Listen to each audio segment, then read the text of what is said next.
Praise the lord. ಈ ದಿನದ ಬಲಪಡಿಸುವ ವಾಕ್ಯ ಆದಿಕಾಂಡ 39:3 ವಚನ.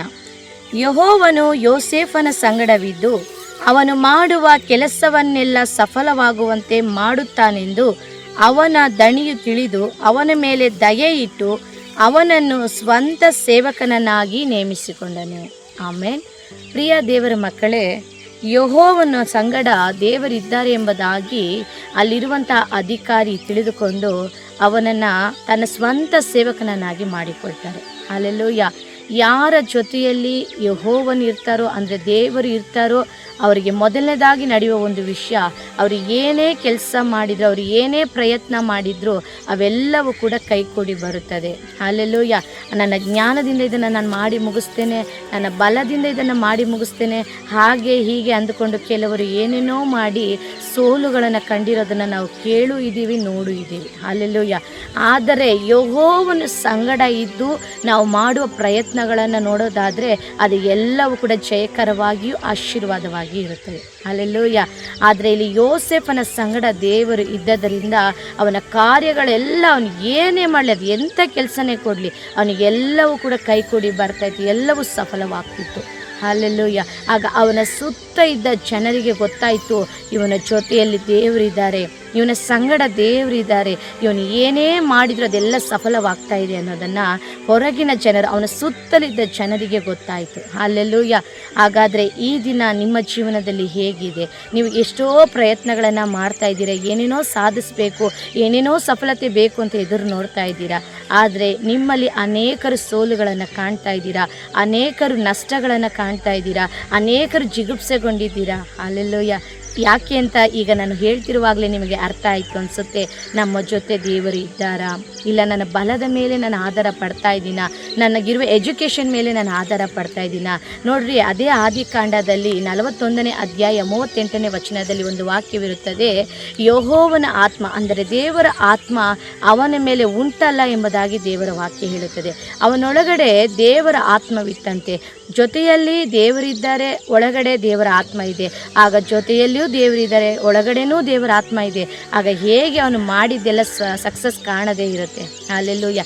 ಆದರೆ ಈ ದಿನ ನಿಮ್ಮ ಜೀವನದಲ್ಲಿ ಕೂಡ ನೀವು ದೇವರನ್ನು ಇಟ್ಟುಕೊಂಡು, ದೇವರೇ ನೀನು ನನ್ನ ಸಂಗಡ ಇದೆಯಪ್ಪ, ನನ್ನೊಳಗಡೆ ದೇವರಾತ್ಮನೇ ನೀವು ಇದ್ದೀರಪ್ಪ ಎಂಬುದಾಗಿ ನೀವು ಒಂದೊಂದು ಕೆಲಸವನ್ನು ಮಾಡಲು ಪ್ರಾರಂಭಿಸುವಾಗ ನಿಶ್ಚಯವಾಗಿ ಅದು ಎಂಥ ಕಠಿಣವಾದ ಕಾರ್ಯ ಆಗಿರಲಿ, ಅನೇಕರು ಇದನ್ನು ನೋಡಿ ಹೇಳಿರ್ಬೋದು, ಈ ಬಿಸ್ನೆಸ್ ನಿನ್ನ ಕೈಯಲ್ಲಿ ಆಗೋದೇ ಇಲ್ಲ, ಈ ವಿದ್ಯಾಭ್ಯಾಸನ ನಿನ್ನಿಂದ ಓದೋಕ್ಕೆ ಆಗೋದಿಲ್ಲ, ಇದನ್ನು ನೀನು ಮಾಡೋದಕ್ಕಾಗೋದಿಲ್ಲ, ಈ ಮನೆನ ನೀನು ಕಟ್ಟೋದಕ್ಕಾಗೋದಿಲ್ಲ, ಈ ಸೇವೆನ ನಿನ್ನ ಕೈಯಲ್ಲಿ ಮಾಡೋಕ್ಕಾಗೋದಿಲ್ಲ ಅಂತ ಅನೇಕರು ಅದರ ಮೇಲಿನ ತೋರಿಕೆಯನ್ನು ನೋಡಿ ನಿಮಗೆ ಹೇಳಿರ್ಬೋದು. ಆದರೆ ಯಾರ ಜೊತೆಯಲ್ಲಿ ದೇವರು ಇರ್ತಾರೋ, ಯಾರೊಳಗಡೆ ದೇವರ ಆತ್ಮವಿರುತ್ತಾರೋ ಅವರು ಮಾಡೋದೆಲ್ಲ ಕೂಡ ಕೈಗೂಡಿ ಬರುತ್ತದೆ. ಅವರು ಎಲ್ಲದರಲ್ಲಿ ಕೂಡ ಒಂದು ಸಫಲತೆಯನ್ನು ಕಾಣ್ತಾರೆ. ಅದು ಯಾರು ಏನೇ ಹೇಳಿದ್ರು ಪರವಾಗಿಲ್ಲ, ನಾವು ಈ ವಾಕ್ಯದಂತೆ ನಡೆಯೋದನ್ನು ನಾವು ಅಭ್ಯಾಸ ಮಾಡಿಕೊಳ್ಳೋಣ. ಯಾರೊಳಗೆ ಈ ವಾಕ್ಯ ಕ್ರಿಯೆ ಮಾಡುತ್ತದೋ ಅವರಲ್ಲಿ ಖಂಡಿತವಾಗಿ ದೇವರ ಸಫಲತೆಯನ್ನು ಕಾಣಲಿಕ್ಕೆ ಸಾಧ್ಯ. ಹಲ್ಲೆಲೂಯಾ. ನೋಡಿ, ಯೆಹೋವನು ಹೇಳ್ತಾ ಇದ್ದಾರೆ, ಅವನು ನನಗಿಷ್ಟವಾದವನು, ನನಗೆ ನಂಬಿಗಸ್ತನು, ನನ್ನ ಮನೆಯಲ್ಲೆಲ್ಲ ನಂಬಿಗಸ್ತನೆಂಬುದಾಗಿ ಮೋಶೆಯ ಕುರಿತು ದೇವರೇ ಇಲ್ಲಿ ಸಾಕ್ಷಿ ಹೇಳ್ತಾ ಇದ್ದಾರೆ. ಅವನು ಎಲ್ಲದರಲ್ಲೂ ನಂಬಿಗಸ್ತನಾಗಿದ್ದ ಮೋಶೆ. ಆಗ ಮನುಷ್ಯರು ನಮ್ಮನಿಗೆ ಒಂದು ಸರ್ಟಿಫಿಕೇಟ್ ಕೊಡೋದಕ್ಕಿಂತ, ನಮ್ಮ ಕುರಿತು ಒಂದು ಸಾಕ್ಷಿ ಹೇಳೋದಕ್ಕಿಂತ ದೇವರೇ ಒಂದು ಸಾಕ್ಷಿ ಹೇಳಬೇಕಾದ್ರೆ ದೇವರು ನಮ್ಮನ್ನು ಎಷ್ಟು ಮಟ್ಟದಾಗಿ ನಂಬಿದ್ದಾರೆ, ದೇವರು ನಮ್ಮನ್ನು ಎಷ್ಟು ಮಟ್ಟಿಗೆ ನಂಬಿದ್ದಾರೆ. ಹಲ್ಲೆಲೂಯಾ. ಈ ದಿನ ಪ್ರಿಯ ದೇವರ ಮಕ್ಕಳೇ, ಒಂದು ಸಾರಿ ನಿಮ್ಮ ಜೀವನದಲ್ಲಿ ನಿಮ್ಮನ್ನು ನೀವೇ ಪರೀಕ್ಷೆ ಮಾಡಿಕೊಳ್ಳ್ರಿ. ದೇವರು ನನ್ನ ಸಂಗಡ ಇದ್ದಾರಾ? ಹಲ್ಲೆಲೂಯಾ. ದೇವರ ಆತ್ಮನು ನನ್ನೊಳಗಡೆ ಇದ್ದಾರಾ? ಆದಿಕಾಂಡ 41:38 ಮತ್ತೊಂದು ಸಾರಿ ನಾನು ನಿಮಗೆ ಜ್ಞಾಪಕ ಮಾಡ್ತೇನೆ. ದೇವರ ಆತ್ಮವು ಅವನಲ್ಲಿ ಉಂಟಲ್ಲ ಎಂಬುದಾಗಿ ಜನರು ಗುರುತಿಸಿದ್ರು. ಈ ದಿನ ನಿಮ್ಮೊಳಗೆ ದೇವರ ಆತ್ಮನು ಇದ್ದಾರೆ ಎಂಬುದನ್ನು ಜನರು ಗುರುತಿಸಬೇಕಾದ್ರೆ ನೀನು ಮಾಡೋ ಕೆಲಸಗಳಲ್ಲಿ ಸಫಲತೆ ನೀನು ಕಾಣಲೇಬೇಕು. ನೀನು ಮಾಡೋದೆಲ್ಲ ಕಾರ್ಯಗಳು ನೀನು ಸೋಲನ್ನೇ ಕಾಣ್ತಾ ಇದ್ದರೆ ನಿನ್ನ ಪ್ರಾರ್ಥನೆ ಏನಾಯಿತು? ನಿನ್ನ ಒಂದು ಪ್ರಯತ್ನಗಳು ಏನಾಯಿತು? ಜನರು ಹೇಗೆ ದೇವರನ್ನು ನಂಬೋದಕ್ಕೆ ಸಾಧ್ಯ? ನಿನ್ನ ಮೂಲಕ ಅನೇಕರು ಯೇಸುವನ್ನು ಹೇಗೆ ತಿಳಿದುಕೊಳ್ಳೋದಕ್ಕೆ ಸಾಧ್ಯ? ಆತನು ಜಯ ಕೊಡುವ ದೇವರು ದೇವರಾಗಿದ್ದಾರೆ ಅಂತ ಫಸ್ಟು ನೀನು ಅದನ್ನು ರುಚಿ ನೋಡಬೇಕು. ನೀನು ಪ್ರತಿ ಬಾರಿ ಚೆನ್ನಾಗಿ ಪ್ರಾರ್ಥನೆ ಮಾಡಪ್ಪ, ನಾನು ಈ ಒಂದು ಕಾರ್ಯ ಮಾಡೋದಕ್ಕೆ ಹೋಗ್ತಾ ಇದ್ದೇನೆ ದೇವರೇ, ನಾನು ಈ ಒಂದು ಪ್ರಯಾಣದಲ್ಲಿದ್ದೇನೆ ದೇವರೇ, ಇದನ್ನು ನಾನು ಮುಂದುವರ್ಸೋಕ್ಕೆ ಹೋಗ್ತಾ ಇದ್ದೇನೆ, ಯೆಹೋವನೇ ನನ್ನ ಸಂಗಡ ಇರ್ರಿ ಎಂಬುದಾಗಿ ನೀವು ಹೇಳ್ರಿ. ಯೋಸೇಫನ ಸಂಗಡ ಇದ್ದ ದೇವರೇ ನನ್ನ ಸಂಗಡ ಇರ್ರಿ, ಯೋಸೇಫನಲ್ಲಿದ್ದ ದೇವರಾತ್ಮನೇ ನನ್ನೊಳಗಡೆ ಇರ್ರಿ ಎಂಬುದಾಗಿ ನೀವು ನಂಬಿಕೆಯಿಂದ ಆಸೆಯಿಂದ ನೀವು ಪ್ರಾರ್ಥನೆ ಮಾಡೋದಾದರೆ, ದಾಹದಿಂದ ಪ್ರಾರ್ಥನೆ ಮಾಡೋದಾದರೆ, ಆ ದೇವರಾತ್ಮನು ನಮ್ಮೊಳಗಡೆ ಬಂದು ಯೆಹೋವನು ನಮ್ಮ ಸಂಗಡವಿದ್ದು ನಮ್ಮ ಎಲ್ಲ ಕಾರ್ಯಗಳಲ್ಲಿ ಒಂದು ಸಫಲತೆಯನ್ನು ಕೊಡ್ತಾರೆ. ಆಗ ಅನೇಕರು, ನಮ್ಮ ಸುತ್ತಲಿರುವ ಅನೇಕರು ನಮ್ಮ ಸ್ಥಿತಿಯನ್ನು ಸೊನ್ನೆಯಲ್ಲಿ ಶೂನ್ಯದಲ್ಲಿ ನೋಡಿದಂಥವರು ನಾವು 100ಕ್ಕೆ 100ರಷ್ಟು ಆಶೀರ್ವದಿಸಲ್ಪಡೋದನ್ನು ಅನೇಕರು ನೋಡಿ ತಂದೆಯಾದ ದೇವರನ್ನ ಯೇಸು ಕ್ರಿಸ್ತನನ್ನು ಮಹಿಮೆ ಪಡಿಸ್ತಾರೆ. ಹಾಲೆಲ್ಲಿ ಅದಕ್ಕೆ ದಾವೀದನು 16ನೇ ಕೀರ್ತನೆ 8ನೇ ವಚನದಲ್ಲಿ ಈ ರೀತಿಯಾಗಿ ಹೇಳಿರ್ತಾರೆ, ದೇವರು ನನ್ನ ಬಲಪಾರ್ಶ್ವದಲ್ಲಿದ್ದಾರೆ, ಅಲ್ಲೆಲ್ಲೂಯ್ಯ, ಯಾವಾಗಲೂ ನನ್ನ ಬಲಗಡೆಯಲ್ಲಿದ್ದಾರೆ, ಆದ್ದರಿಂದ ನಾನು ಯಾವತ್ತೂ ಎಂದಿಗೂ ಕೂಡ ಕದಲಿಸಲ್ಪಡೋದಿಲ್ಲ. ಅದು ನಷ್ಟವೇ ಆಗಿರಲಿ, ಅನಾರೋಗ್ಯವೇ ಆಗಿರಲಿ, ಅವಮಾನವೇ ಆಗಿರಲಿ, ಸಂಕಟವೇ ಆಗಿರಲಿ, ಅದು ಏನೇ ಆಗಿರಲಿ, ನಾನು ಕದಲಿಸಲ್ಪಡೋದಿಲ್ಲ. ಯಾಕಂದರೆ ನನ್ನ ಬಲಗಡೆಯಲ್ಲಿ ನನ್ನ ಜೊತೆಯಲ್ಲಿ ಇರೋದು ದೇವರು ಎಂಬುದಾಗಿ ದಾವೀದನಿಗೆ ಚೆನ್ನಾಗಿ ಗೊತ್ತಿತ್ತು.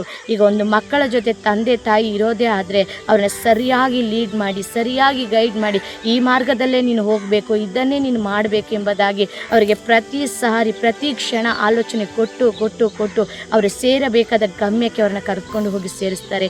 ಸಾಮಾನ್ಯವಾದ ಈ ಲೋಕದಲ್ಲಿರುವ ಒಂದು ವ್ಯಕ್ತಿನೇ, ಒಂದು ಮನುಷ್ಯನೇ, ಒಂದು ತಂದೆ ತಾಯಿಗಳೇ ಮಕ್ಕಳನ್ನು ಸರಿಯಾದ ದಾರಿಗೆ ತಲುಪಿಸೋದಕ್ಕೆ ಪ್ರಯತ್ನ ಮಾಡುವಾಗ, ಅದನ್ನು ಸಾಧಿಸೋದಕ್ಕೆ ಸಹಾಯ ಮಾಡುವಾಗ, ಭೂಮಿ ಆಕಾಶಗಳನ್ನು ಉಂಟು ಮಾಡಿದ ದೇವರು ನಮ್ಮ ಜೊತೆಯಲ್ಲಿ ಇರೋದೇ ಆದರೆ ಎಂಥ ಕಠಿಣವಾದ ಕಾರ್ಯಗಳೇ ಆಗಿರಲಿ, ಅದು ಎಂಥ ಬೆಟ್ಟದಷ್ಟು ಸಮಸ್ಯೆ ಆಗಿರಲಿ, ನಾವು ಎಲ್ಲವನ್ನ ಯೇಸುವಿನ ನಾಮದಲ್ಲಿ ಜಯಿಸೋಕ್ಕೆ ಸಾಧ್ಯ.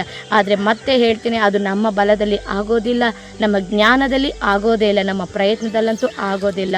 ಪ್ರಿಯ ದೇವರ ಮಕ್ಕಳೇ, ಈ ದಿನ ನೀವು ಏನೋ ಮಾಡಬೇಕು, ಏನೋ ಪ್ರಾರಂಭಿಸಬೇಕು, ಏನೋ ಮುಂದುವರಿಸಬೇಕು, ಏನೋ ಮಾಡಿ ನಾನು ಮುಂದೆ ಹೋಗಿ ನನ್ನೊಂದು ಜೀವನ ಕಾಣಬೇಕು ಅಂತ ಅಂದ್ಕೊಳ್ತಾ ಇದ್ದೀರಾ. ಖಂಡಿತವಾಗಿ ಈ ದಿನ ದೇವರು ನಿಮಗೊಂದು ಅದ್ಭುತ ಮಾಡಲಿದ್ದಾರೆ. ನೀವು ಈ ರೀತಿಯಾಗಿ ಪ್ರಾರ್ಥನೆ ಮಾಡಿರಿ, ದೇವರೇ, ಯೋಸೇಫನ ಸಂಗಡ ಇದ್ದಂತೆ ನನ್ನ ಸಂಗಡ ಇರ್ರಿ, ಯೋಸೇಫನಲ್ಲಿದ್ದಂಥ ದೇವರ ಆತ್ಮನೇ ನನ್ನೊಳಗಡೆ ಇರ್ರಿ ಎಂಬುದಾಗಿ ಈ 2 ವಿಷಯಗಳನ್ನು ನೀವು ಆಸೆಯಿಂದ ದೇವರ ಬಳಿಯಿಂದ ಕೇಳಿ ಪಡೆದುಕೊಂಡು ಮಾಡಿ ನೋಡ್ರಿ.